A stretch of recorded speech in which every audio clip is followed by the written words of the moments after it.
afternoon or evening, everyone, wherever you are.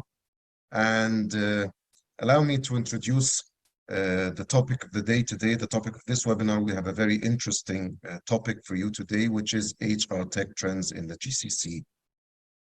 But before we jump straight into the topic of our webinar today, allow me to introduce the organizer of this delightful webinar, Atlas. Atlas is an employer of record that operates in over 160 plus countries worldwide, including Asia, North America, South America, and Europe, as well as the Middle East and Africa. An employer of record is a service provider that takes on the legal responsibility of employing workers on behalf of a client company.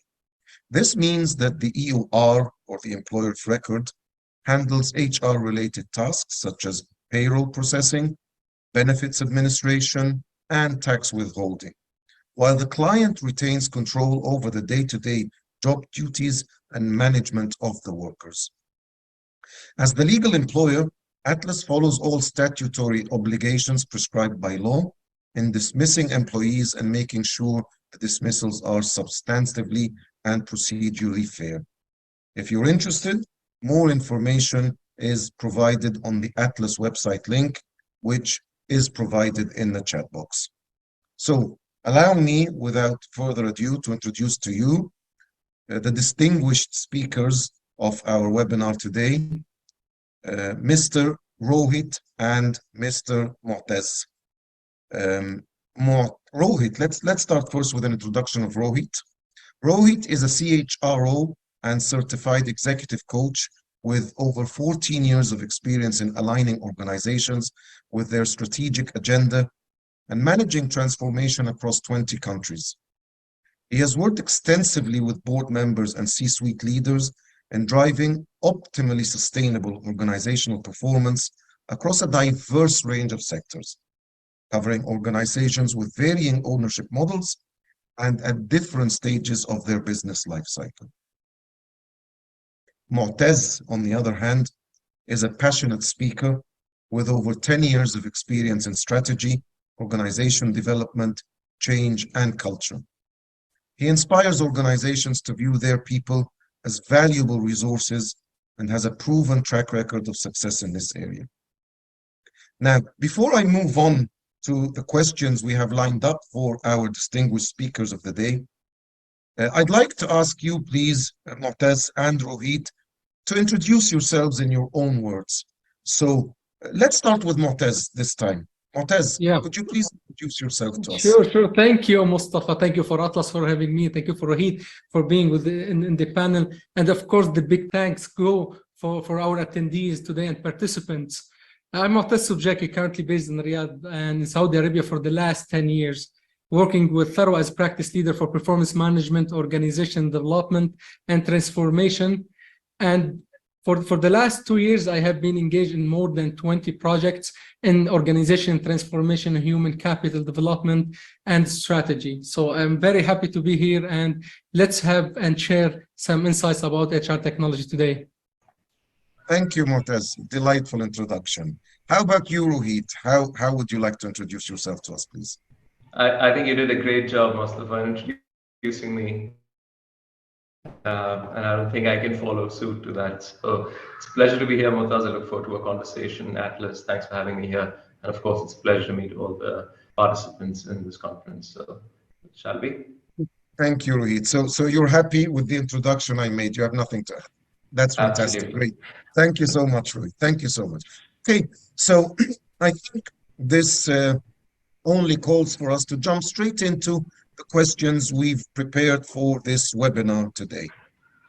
And of course, as the topic is around the HR tech trends in the GCC, my first question will be around automation. Everyone is currently automating. Companies, organizations are automating most of their work processes. And of course, similar to every other function in the organization, HR is similarly following suit.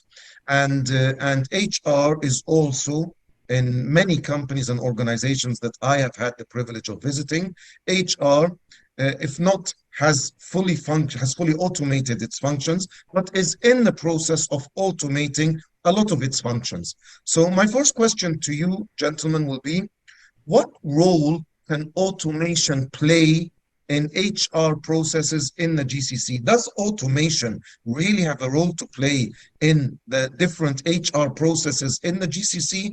And if so, what role does automation or can automation play in HR processes in the GCC? And this question and every other question will be directed at both of you gentlemen. So whoever would like to pick up the question and run with it, please go ahead.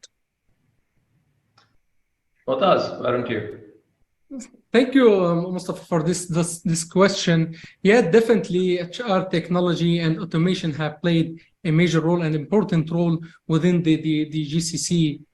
If we want to take it like some kind of points, I will say first, addressing unique challenges. As you know, Mostafa, the GCC region has a diversified and a diverse workforce and a complex labor law, which can make managing employee data and ensuring compliance challenges. Where it comes the HR that help navigate these challenges, and of course, by improving automated tools for data management and compliance tracking, as well as, if I may add, the improving the HR processes. HR technology has enabled automation of repetitive tasks, and time-consuming tasks, such as resume screening, scheduling interviews, which has streamlined the hiring process. When it comes to automation, technology made it easier for HR professionals to manage employee data, such as performance review, training, records, and benefits information, leading to more data-driven decision-making. And of course, I will leave the floor to Rohit to add some strategy and importance to that. I completely agree with what you said, Moetaz, on the front of where HR automation has a massive role to play. What's interesting to know, primarily from a GCC perspective, and you touched upon that clause, was about the diversity of workforce that we have.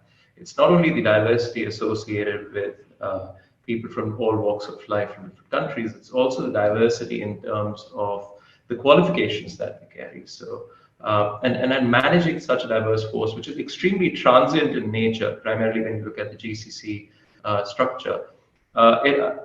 The HR automation, and I want to take a step back before the automation comes, it's the data of the people and how that transcends to make business decisions becomes extremely crucial. And I think by and large, organizations are pretty much scratching the surface over here. And I think a lot more needs to be done. But I see the intent, not necessarily at a company-wide, but even from governments primarily to drive this forward.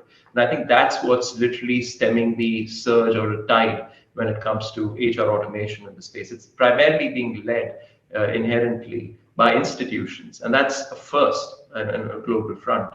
And that's wonderful to see, because that sets space for legislative changes. That's something Moetaz spoke about as well, which allows for organizations to instrumentally build on that. So whether you touch upon talent acquisition, talent management, talent development, L&D, compensation, you see a lot of elements where HR tech has a huge role to play. And I think we're going to touch upon that at a later stage, but I don't want to spill all the beans right now. But I see a huge intent to do something about data through automation is the key message here, primarily in GCC.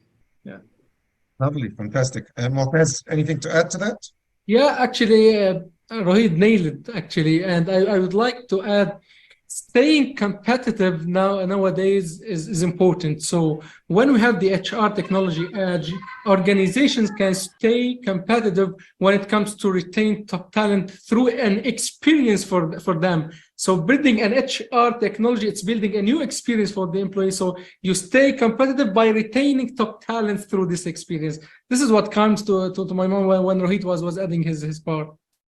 Beautiful, lovely, lovely, Moetaz. Thank you very much, Rohit. Very insightful as usual. Can you define HR tech for us?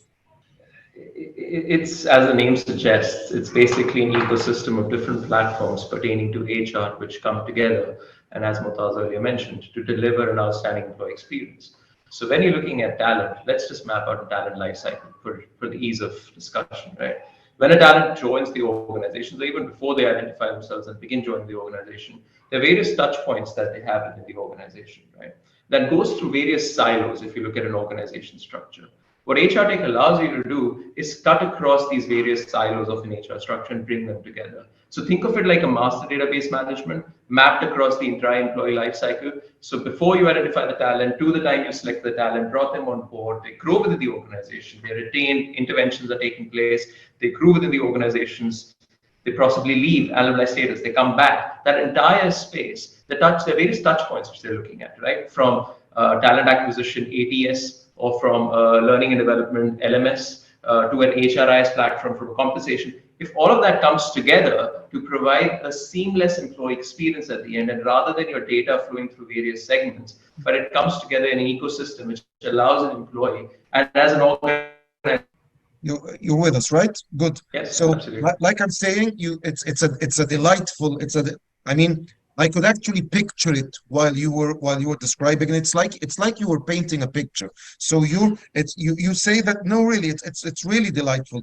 It's like you're connecting all of these silos. That's what you want to tell. This HR Tech is a connection or a link between what was prior were silos in effect, but HR Tech is connecting all of these silos, right? Spot on. I think you have a way with words, Mostafa, if I'm the painter. And this is a mutually complementing relationship. Let me tell you. He is the master. Mostafa is the master of finalizing the painting here. Let me tell you, Rohit, let me tell you from now, flattery will get you everywhere, by the way. So I accept flattery. I accept flattery, no end, no issues. Okay, so good. I like that. Allow me to add to your definition, and I think, as usual, fantastic definition. I think the driver in connecting all of these silos might be competencies, competency dictionary, competency management. So if you're presenting this in terms of it's a way to connect these previously unconnected silos, then I think they might be connected through competencies, because competencies are the language of L&D. Competencies are now the language of performance management. They're even the language of total rewards. So everywhere you go, you define the ideal employee, competent employee, and you feed it into the system. And then that becomes the common language that connects all of these HR Tech components, that connect these different silos. Moetaz, your 2 pennies worth? All what I need to add, the informed decision making comes with the HR technology. So all the organizations today tend to have the HR systems just for kind of personnel stuff. So now here we are talking about, Rohit was talking about some metrics. So to have some metrics and take informed decision about your employee performance or behavior, so you need such HR Tech with full integrated system, as Rohit call it the orchestra. This is what I want to add, actually. How important is HR Tech in the GCC specifically? That's my first question. It's really a multi-layered question. How important is HR Tech in the GCC specifically? And is there a need? Is there a need for HR Tech?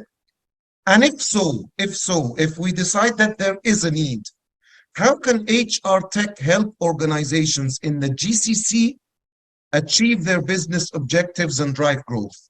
So to reiterate, how important is it in the GCC? Is there a need? And if there is a need, how can it help organizations achieve their business objectives and drive growth? For me, I'll say the important part here, the digital transformation activities or initiatives running in the GCC. So HR Tech, now our technology, is a key driver of digital transformation. And the GCC, of course, region, especially in public sector nowadays, is booming. As more as companies and organizations adopt digital technologies, HR technology is playing an increasingly important role in driving business growth and innovation. As you can see, Mostafa, even the public sector is moving to the full HR technology and automation and digitalization. So this is come with business growth, this come with, let's say, ease of doing business sometimes, and facilitate the experience. This is the most important part. And of course, as we said earlier, or solving the problems related to manual work, time consuming, and all these kind of work. So this is my input to that question. Fantastic. Yeah. Very clear. Very clear. Rohit, you probably have something to add. Yeah, I want to share a different perspective on this. So I completely agree with what Moetaz has to say, and I think we did answer a lot of it, saying, is it important? Yes, it is. Is there a need? Yes, there is. How does it help organizations achieve goals? I think we've covered that as well. But my concern here, and I want to highlight a bit of a concern, is you see with technology that creates a space of change. So, for example, if you're moving fast, those which are moving fast move faster. Those which have the intent of catching up to catch up. But those who are still stuck in yesteryears, it slows them down even more. The gap between the laggards and the leaders kind of increases when it comes to technology. Yes, would you agree with that statement? Yeah, Definitely. Yeah. My biggest concern primarily, and I'm looking at GCC as a region, while organizations and countries have passed laws which allows for a lot of HR tech investment, in fact, tech investment by and large, my concern is with those organizations which are in certain sectors, either that's heavily regulated or in certain organizations as a culture, they've really lagged when it comes to adopting that technology because of past experiences, lack of adequate talent, or just lack of pure intent. For me, the gap, and this is becoming a bit dystopian because I would love to see all organizations at that level playing ground, but that's not happening as we speak. And that for me becomes a concern. What I would love to see is organizations catching up. What I would love to see is organizations being able to pull and help each other out. And that's currently not happening in this space. And that needs to primarily, I would say, change as an ecosystem of HR tech that we are speaking about. Because if you want to look at, even for example, employee experiences that you want to deliver, and I've spoken about this in the past, I don't believe in the concept just employee experience. I believe in the concept of talent continuum. So, for example, when you move from an organization to organization, your data set should not run out. Moetaz, anything to add to that? I can't add more No one, to I think no one can add to that, right? Very good. Thank you. Thank you. Great. Thank you, Rohit. Thank you very much. Okay, which takes me squarely into my next question.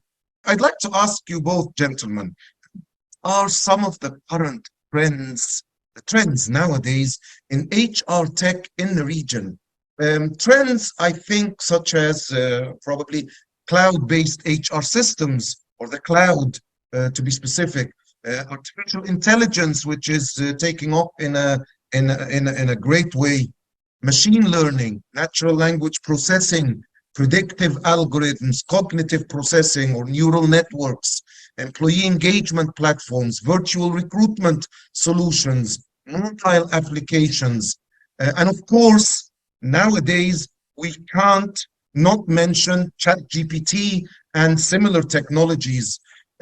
So my question is, and I think we had a little side chat, myself and Rohit, about ChatGPT and the potential implications of AI. My question to both gentlemen is, first of all, what are some of the current trends, the major trends that are currently disrupting HR tech in the region? And if you might talk to me a little bit more about the potential implications of AI and ChatGPT. Moetaz, would you like to? Definitely, Mostafa. Today's artificial intelligence and machine learning are increasingly being used in the HR, let's say, to automate repetitive and routine tasks in order to HR professionals to focus on more strategic and high-level initiatives and work. Definitely, yes. And especially the AI and machine learning are going into some deep work related to recruitment, like resume screening and interview, as we said, scheduling and this kind of stuff. These technology can also help HR professionals analyze the large volume of data, such as employee performance metrics, to identify, pattern and trends that can inform decision making. As well as in the GCC region, AI and machine learning are expected to play an increasingly important role in the HR companies that look to optimize their processes and enhance their overall HR experience as well. And when it comes to trends, as you mentioned, the employee engagement platforms, I really like this one, because has become a top priority today for companies in GCC, especially as I have been working with a couple of organizations for the last 2 years, specifically on such topic, as they look to let's say attract and retain top talent. So employee engagement platform offer a range of tools and communications that could be for collaboration and giving feedback that help to create more engaging stuff and more fulfilling workplace experience. So this kind of platform can also help HR professional track employee engagements level, you know. So this is much important, as well as satisfaction level and retention rate, to identify any area of improvement. So this, for me, this kind of trend, if we adopt it and embrace it, it will make a huge impact on the HR technology for the coming years. Wonderful, wonderful. Thank you very much, Moetaz. Rohit, your input on this, please, in terms of HR trends, current HR trends in the region, and of course, the rapid proliferation of AI nowadays, and the potential implications of ChatGPT on HR or within HR. Okay, so I'll start off with your question on the HR trends. If you look at the HR trends which are currently happening, you have LMS making way for LXP. However, to a very large extent, that's still at a very nascent stage to truly understand what LXP would be, primarily because the data sets which drive that by and large delegated to the older data sets. Because if you remember, learning would be based on nomination, right? You would nominate people for their skill. Secondly, it would be based on assessment, which would be skill-based assessments, and then you would provide the requisite trainings. But then at the same time, you would have cohorts of people and batches going in through that, which uses a broad-brush approach. The LXP is going to challenge that and change that, where it's going to be highly personalized, which brings me to the next point, which is talking about personalization of employee experience. And HR Tech would allow you to do that because everyone has a personal journey. And similarly, when they join an organization, they need to have a personal experience. Which brings you to the next question, which while you're looking at personalization, how do you ensure standardization of delivery when it comes to important aspects like the organization culture? How do you look at the values? How do you look at the culture framework, the integration of the culture into the individual's values? The concept of that from an AI perspective, how would that play out, will be pretty interesting. Which brings me back to looking at then data, which drives that AI. What was the basis of which that was coded in? Are they already biases? And while we keep arguing the fact that it's going to reduce biases, it's going to increase diversity, equity, inclusion, and belonging, the question that begs to be answered is to what extent? Because at some point of time, certain interventions will again creep in and allow certain biases to come in, which would again nullify all of the probably prospects that it does. So where do the check-ins happen? How frequently are the check-ins built? So the ecosystem, the architecture of the entire AI, which is at play in your organization, comes into play. And my biggest statement over here is that tech competes with tech. So for example, technology, if you look at it the way you're looking at... Sorry, what did you say? Technology competes with technology. Yes. So if you look at it, you remember those trends which we used to have, the topical stuff like send in your video CVs and you'll be screened? They bombed, right? They were not doing well. Till the time that you would send in your... They were, yeah? And then look at CV screenings, all of that stuff. But now you're looking at more evolved versions of that, allowing you to take better decisions. But remember, there'll be a point in time along this entire journey where you will question exactly what you did, why you did, and what results it led to. Interesting, there was not a generation, but there was a series of years where all of these practices were carried out and these people made it to the workforce. We've still not gone back and checked how did those people who came to the workforce based on the technology at the time, how did they contribute to the ecosystem that we have today? The problem which we lie is we don't go back and check in. We're constantly looking forward, which is great. But remember, history teaches you a few things. In the HR tech space, we've seldom looked back into our own history. And I'm talking about history as of 20, 40 years back. I'm looking at a recent history of the last 10 years because we made a transcendental shift. But at the same time, we are more than happy to quote stuff like Maslow's need hierarchy, which is probably not relevant in most parts anymore. So it's a point of time if you look at our data, which becomes extremely crucial. So that's my question on your trends. That's the question on data biases and my statement on the HR tech and the AI piece of it. I won't get into ChatGPT because I'm pretty sure all of us know a lot about it. So I'm going to avoid that. Great, thank you. Moetaz, any actually, regarding ChatGPT, if I may say, at my current company at Tharwah Management Consulting, we embrace and adopt such AI tool. And believe me, Mostafa, it's mind blowing. When it comes to data management, when it comes to efficiency, when it comes to the learning curve for the team, it was amazing. But if we need to talk about the implication, for me, one main implication, it will make you depend on such tools, and sometimes will let you be lazy on your learning and your advancement. And this is my main concern. I got a Tesla example over Which here. begs the question, Rohit, if I may, which begs the question, Moetaz. So what do we do about it? I mean, if this is what it may lead to, what do you think are the solutions? Here it comes, in my opinion, here it comes the competency frameworks and the adoption of such competencies to make sure it's implemented and our team is well developed and not only depend on such tools. So at the end of the day, we will go back to the human factors for the learning. This has come with culture and mindset, because some organization may see it as let's have all our activities automated or through AI, and we can lay off a lot of employees. So for me, with any technology evolution, let's say humanity will never end. So having a strong HR or human capital strategy, development strategies in place will mitigate such implication. Perfect, thank you. Any comments from you, Rohit? Yeah, I was giving a different perspective on this. So, for example, if you look at the Tesla example, right? If you remember when Teslas were initially launched, you could drive the car and you could put it on adaptive cruise control or autopilot. It would drive itself, yes, to the extent you would go from point A to point B on a full self-drive model. I'm giving an example because I have one too. So, however, interestingly, nowadays when you look at the new software updates, you had instances where human beings or people would just let it drive. You know, you had these memes, videos circulating, which was not correct, right? What will end up happening is now the Tesla came with the new software where the steering wheel, it punishes you if it has to disconnect, and it disconnects. So, for example, if you're not holding the steering wheel, which is not the right way to drive the car, it actually punishes you. So after like about 3 tries, the alarm would go off, and then for the rest of the journey, you cannot drive with the autopilot.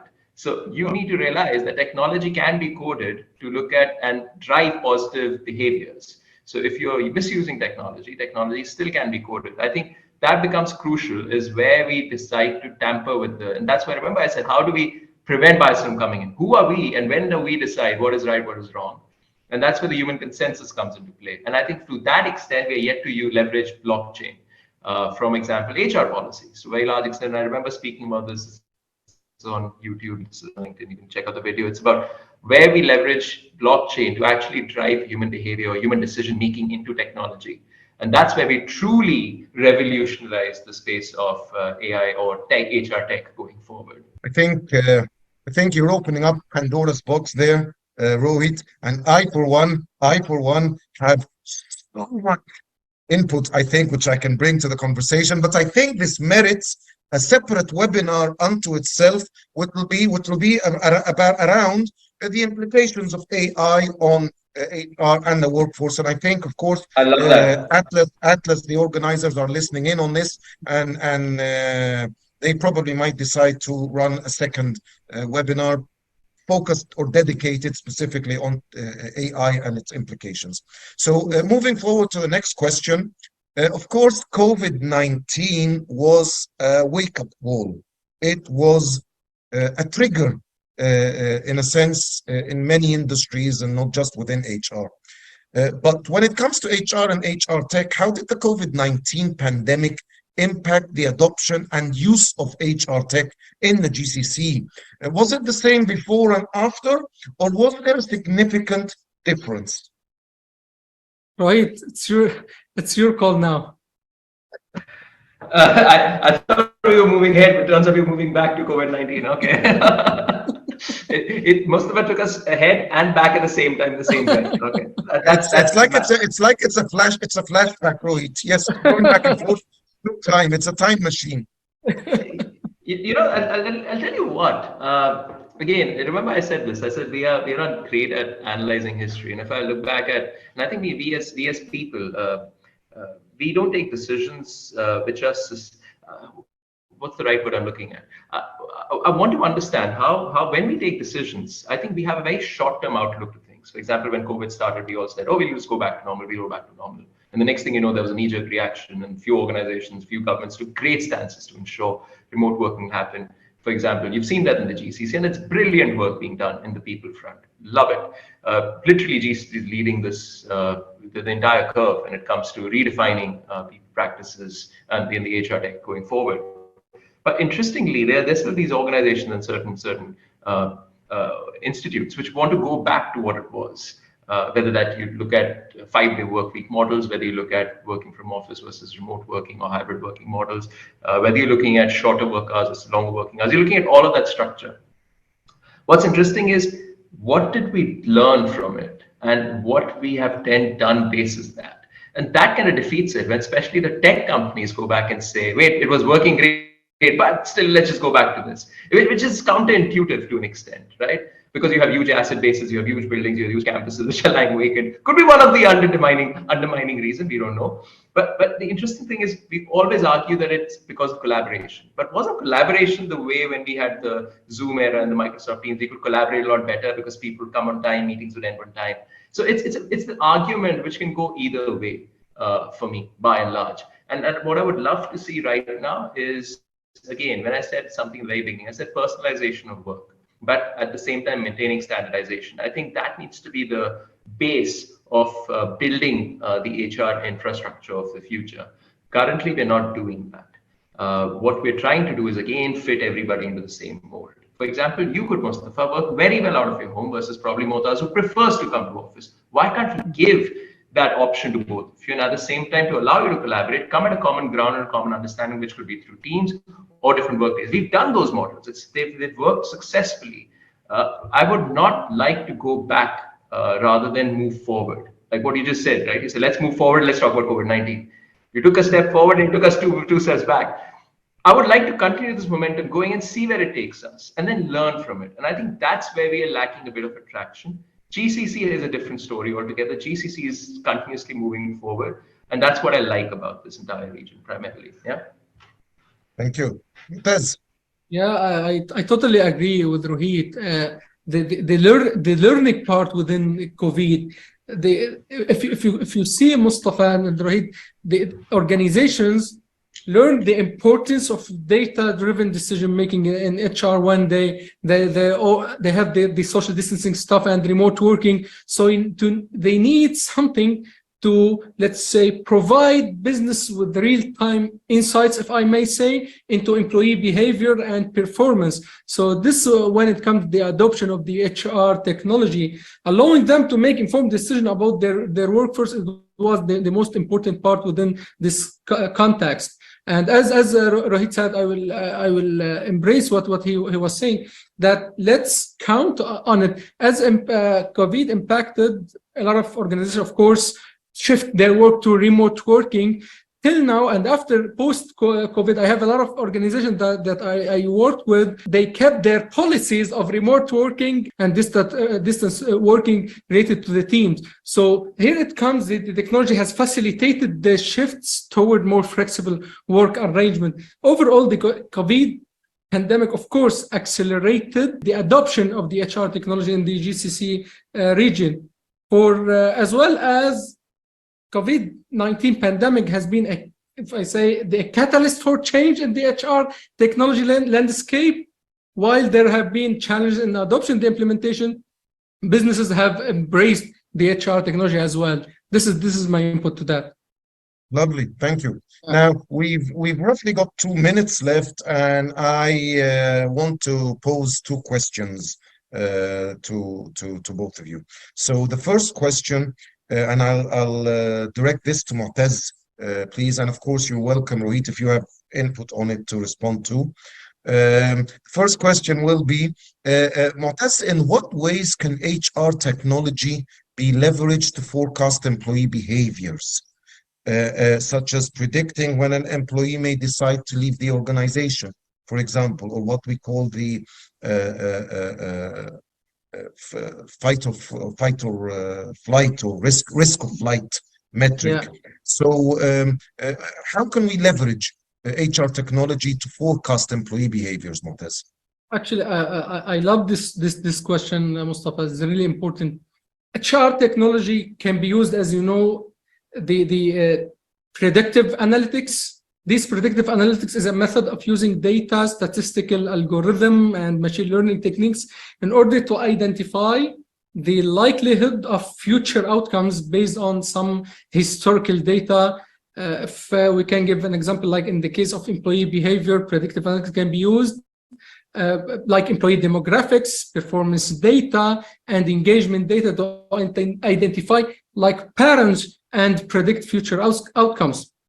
So when it comes to HR, technology can be used to analyze employees' historical data. So do this employee will leave the company comparing to another employees who have left the company for the sometimes same circumstances. So this analysis can help identify these patterns and factors that are common among employees who leave the company, such as low engagement levels, poor performance, or lack of career and development opportunities. So HR technology can use, let's say, sentiment analysis of communication and feedback channels to identify potential issues that may lead to employee dissatisfaction and eventual departure. But here, Mustafa, it's important to note that predictive analytics cannot accurately predict the future of every employee, every behavior of every employee, if I may say, because human behavior is more complex than that. And there are many factors that can influence the decision of leaving the company or not. But however, HR technology can provide valuable insights for HR professionals in order to build some strategy to retain people and build another strategy around that. So it can definitely be used as a support tool to aid the decision-making process. It's just a support tool. We don't have to be completely reliant on it, but it can help us in making decisions. Rohit, you were going to say something.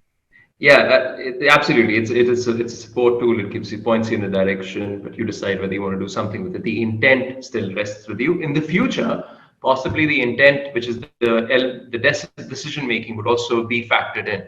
Who knows? But I want to talk about the Netflix model for a second. Do you guys stream Netflix, Amazon Prime, whatever? You have your own, right? How often do you spend time scrolling what to watch rather than actually watching? Well, that's a very famous joke, right? Everybody says that. You spend more time scrolling than actually watching. Yes. Interestingly, that's true. Netflix, it's true. That's true. Imagine Netflix has an algorithm which can predict, or rather advise you, saying these are the things you like to watch. Remember, it gives you things you may want to watch. You still choose to scroll. And that's exactly what Moetaz's point is about human behavior. It is very difficult to predict. And I'm talking about an organization which is running across multiple geographies, multiple countries, multiple institutions, different demographics, you name it. That's data as best as data can get. And they can't nail it. Talk about organizations when you're doing it at a microscopic scale of what, 10,000 employees, 5,000 employees. The decision-making dimensions are relatively lower, so your productivity should be higher, but it's not. And that's the challenge with this. Does not mean human behavior is difficult to predict. It's not, because you have different like Cambridge Analytica examples as well. They're not difficult to modify. Interestingly, and that's what I say. It's the balance is where it becomes important to understand. Human behavior may be difficult to predict, but it's easy to model and to a very large extent modify. The nudge behavior, the nudge theory, right? If that is possible, then to a very large extent, it's not about the accuracy of prediction, it's the direction of prediction. And most of these events like sentimental analysis are directional analysis. They just tell you, because I tell you what, Moetaz, if you're an organization, and I know, for example, we're running directional analysis, like sentiment analysis, it's very easy to play a game where I can actually fool the sentiment analysis to feel I'm going to leave.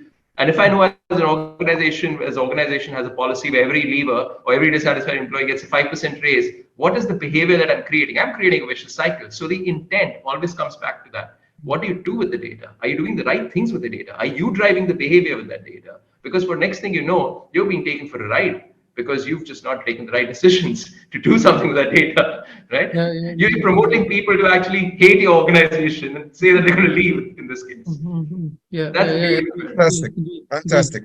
Well, we've run out of time, so I'm just going to wrap up with one simple question, gentlemen, and I'll give each of you 30 seconds each to provide your input. The question being, what is the future of HR technology in the GCC, and how do you see it evolving in the coming years? For me, the future of HR technology in the GCC will be shaped by the ongoing need to stay competitive in rapidly evolving business landscape, while also promoting a culture of diversity and including in the workplace. This is how I saw it for the next 5 years. Thank you very much. And as usual, delightful conversation. I just wish we had like 3 hours more so we could contribute more to it, but that's all we have for today. Thank you very much. Thank you to both my guest speakers. Thank you to Rohit. Thank you to Moetaz, who joined us today for this insightful webinar on HR tech trends in the GCC. Your expertise and experience have shed great light on the latest developments and advancements in the HR tech industry. I, for one, am grateful for your contributions. I know all the delegates and the organizer, Atlas, is also grateful for your contribution. To our audience, thank you for taking the time to dial in and participate in this discussion. We hope that you've gained valuable insights into the HR tech landscape, particularly as it pertains to the GCC, and we hope that you're now equipped with the knowledge needed to make informed decisions and stay ahead of the curve. As we conclude this webinar, we encourage you to continue to stay engaged and explore the latest HR tech trends in the GCC. With the right tools and strategies, we can navigate the challenges and opportunities that lie ahead, and challenges and opportunities they are, and drive business success in the region. Thank you, Moetaz. Thank you, Rohit. Thank you, Atlas, for organizing this wonderful webinar. Thank you to all our delegates attending today, and I and my fellow speakers and delegates hope to see you again soon in the very near future. Thank you very much. Thanks, everyone. Thanks, Mostafa, for Thank doing you. this. Thank you. Pleasure meeting Thank you, you. Moetaz. Same here. Thank you. Thank you, Rohit. Thank you. Bye-bye. Bye-bye. Bye. Bye, everyone.